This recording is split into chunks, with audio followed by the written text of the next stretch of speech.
welcome to another edition of the Capitol Rundown. We've been on a hiatus a little bit. We decided to do this podcast while we were in session, and we took a break after our June Sine Die. So I am with Minority Leader, Representative Candelora. There's been things that have come up, things that people want us to talk about. And before we do that, I wanted to get your perspective, because a lot of Republicans are asking about our reaction to what happened to Charlie Kirk.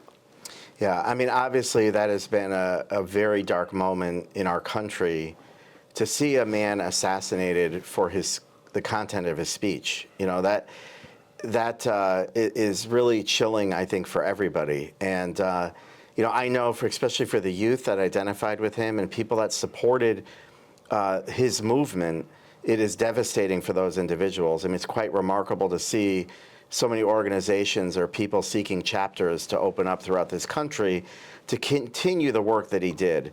And essentially, you know, this is a man that stood by Christian values, was not afraid to evangelize his position, and he was gunned down. And I think there is a moral decay in our country that we have not seen. And most importantly, I think that my takeaway is how an individual who is 22 years old, an honors student, full scholarship to a university, drops out in 6 months, I think, in college, right, becomes radicalized, climbs a roof, and shoots somebody in front of 2,000 people. What caused that to happen? How are our children being radicalized? And it's not just Charlie Kirk's assassination. We've seen it in schools. We've seen it in churches. And we saw it with the assassination attempt against President Trump. These are young people who somehow have been radicalized and believe that the only way that they could get their point across is to kill somebody. And it's horrifying to watch people celebrate that murder. Even we continue to see with Mangione and the killing of the United Healthcare executive, people actually celebrating that act of violence. And so I think collectively as a country, we need to sort of reconnect with humanity and reconnect with people because we really have become desensitized.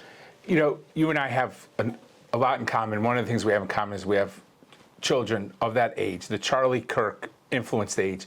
I don't think people realize how important he has been to that generation, the generation our kids are under 30.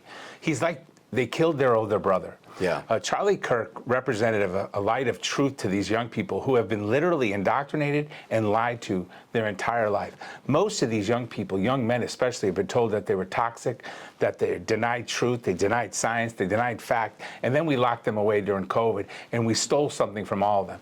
So I thought Charlie represented something a bit more that people may not recognize, and it is an unbelievable thing that he was killed, and really, in my opinion, I'm more about his Christianity than his politics. So, yeah, absolutely. I mean, that's why I kind of led with that, and I'm not even referencing the R&D issue because I do think it was about, you know, his Christian beliefs, which everyone is entitled to free exercise of religion and to free speech, and to think that somebody wanted to silence that is just really, it's frightening. And I agree. I mean, the reaction from my kids, you know, I was a little bit surprised at how much they did follow Charlie Kirk because they never talked to me about it.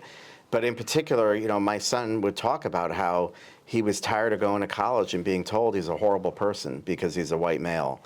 And 100% true. I mean, I hear it from every one of both my sons and all their friends have had the same thing for years. Yeah. And the scale just tipped too far, and I think I don't know if the education institutions believe that, you know, our youth are sort of resilient and they could hear things like that, but it certainly did impact the white males that were at these institutions. But, you know, broadly speaking, Charlie Kirk's message really included everybody. You know, it was about Christianity. It was about hope and faith and having dialogue with people that we need to bring back. You know, we could disagree, but we shouldn't be disagreeable.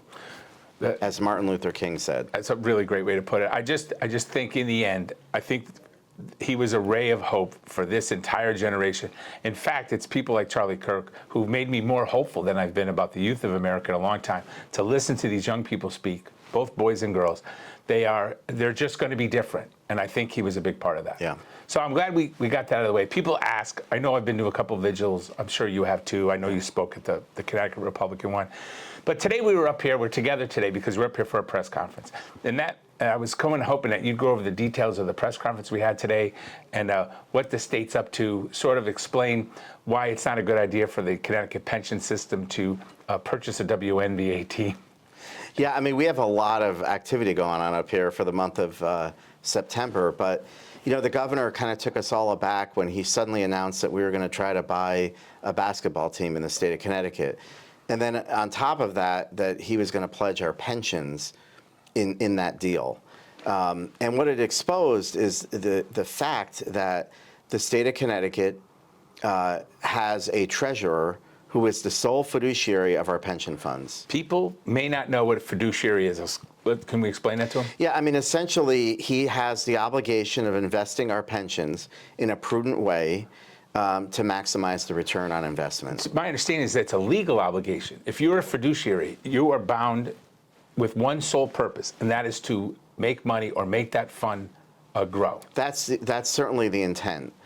But the state of Connecticut, we are the only state in the country where the treasurer is the sole person with that decision making. All the other states throughout the country have advisory boards. So get the experts in the room, sit down, determine what is a prudent investment, and make that investment under their guidance. Senator Fazio this year in the Finance Committee had proposed that Connecticut join the other 49 states and have that same structure. Democrats voted it down in committee. They wouldn't even allow it out the door to have a discussion on the House floor. And now, lo and behold, we have a governor that is fully well able to say, I want to invest the pension funds.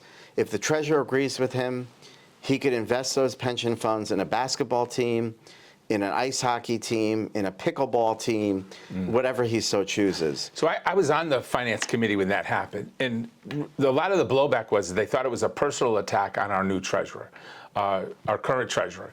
But it really wasn't. It was sort of setting Connecticut up to do things the right way. Because if you look back at our previous couple of treasurers, and our returns are some of the worst in the country on the pension fund. They are. We're one of the last in the country for returns on investment.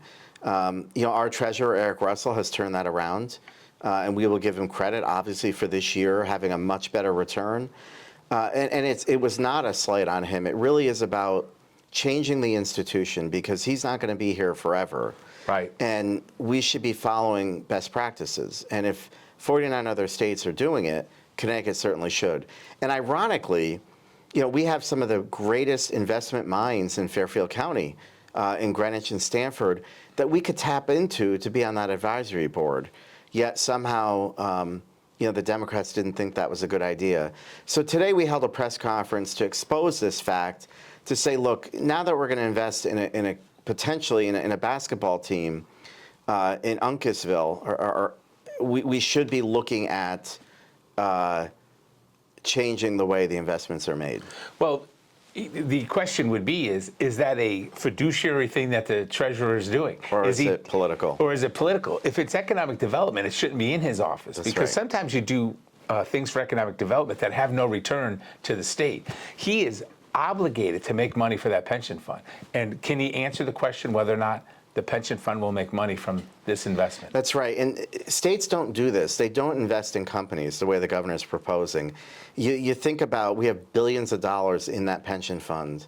If the Democrats could now invest in whatever they want at the sole discretion of our treasurer, it becomes a little bit scary. Regardless of thoughts of return. Regardless. What I found fascinating, too, is that this is retiree pension money, but there's also the retiree healthcare fund. The governor just wiped out all the contributions. I wonder if they asked the retirees or the close to people who are going to retire if this is how they thought they should use their money and whether or not we should have put money in to pay for their health care. Yeah, ironically, we have a deficiency of $200 million that the comptroller, Sean Scanlon, identified that the Democrats and the governor didn't fund in the budget. So we have a hole in our current year budget that needs to be filled somehow. You and I have talked before about the 2017 budget and how it operates. And we know that Connecticut's in a unique position. We turned things around so well in 2017 that we have a fully funded rainy day fund, and we have billions of dollars that flow over that and have gone in to pay our long-term debt and share up our pension obligations. I don't believe we did all of that so that they could buy a WNBA team and to not fund the retirement properly. That was the whole idea of this. If they're going to play around with the money, then why don't they just give it back to the taxpayer where it belongs? Yeah, no question. That was the whole intent when we put the guardrails in place through a very long summer of negotiations. The point was to reduce our unfunded liabilities so that we could provide tax relief to the state of Connecticut, because recognizing we're the highest tax state in the country.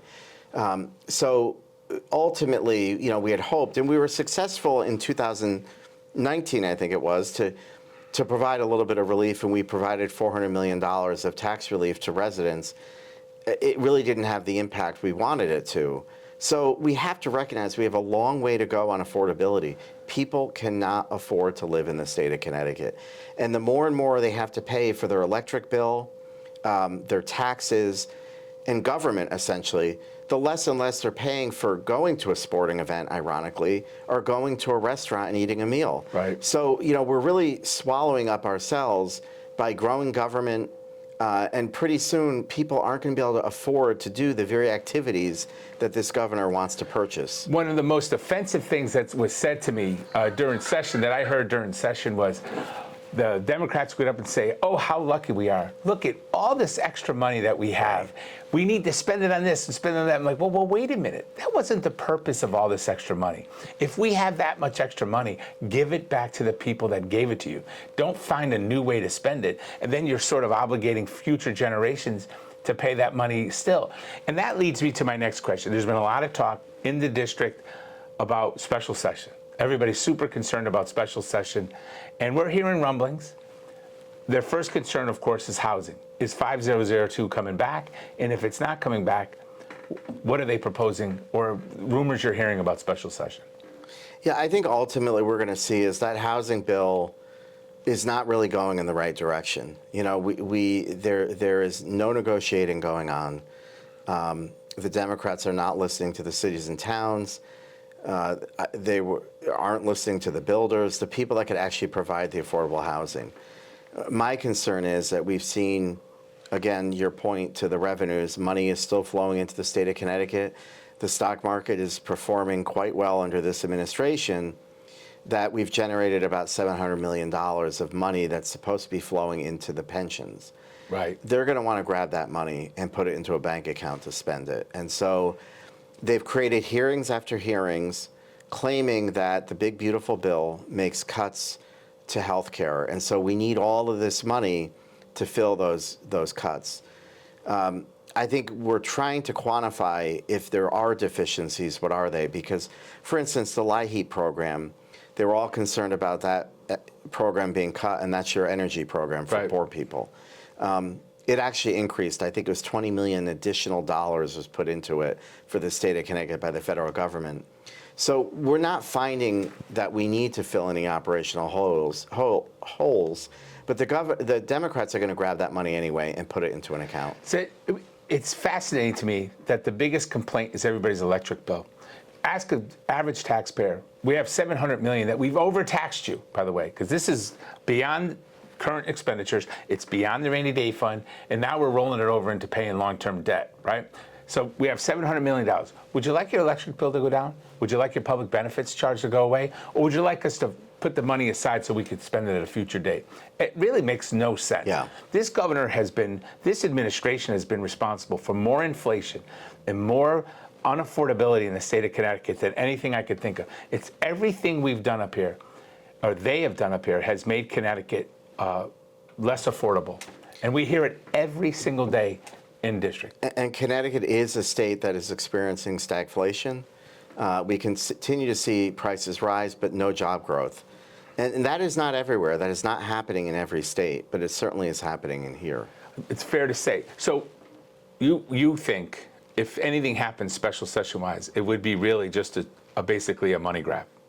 I think so, and I think they're going to have to raise other bills to make it not look so obvious. But ultimately, I think that is the entire impetus of going into session, is to grab that money before it flows into the pension fund. And if we were to ask anybody who might be watching this what they could do to sort of stop that, is it really just to contact the governor's office and say, hey, we don't want a special session, or the House majority and say no special session? It really falls in the governor's lap. He's the one that's going to call us in. If he does call us in, he should leave that off the call.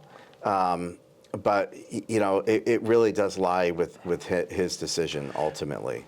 Other than the money, what's the reason to call us in? If we're not going to do housing and he doesn't want to go and have this massive money grab, then why even have a special session? Yeah, I'm not sure there's anything that's really urgent that we need to go in. Because, you know, after all, a special session costs money. I don't know what the current dollars are, but it used to be pegged somewhere around $10,000 a day to be called in. Just to open the building. So we should be judicious about when we do it.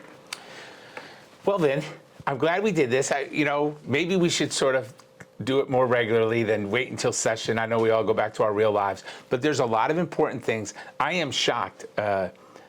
Many of us are done. The minute sine die happens, we go home and we're done. The fact, I talk to you all the time, you're never done. It's fascinating how there's stuff going on here all the time. And we're lucky to have you on top of everything. And yeah, no, I appreciate that. I mean, that is part of, we are the legislative branch. We're 3 co-equal branches. We have a leadership structure. And we need to make sure we're asserting ourselves at times when it's appropriate to make sure the executive branch isn't getting out of line. So certainly, there's a lot of activity that goes on year-round. Well, thanks. Thanks for coming in on a nice, beautiful Thursday. And hopefully we'll see you soon.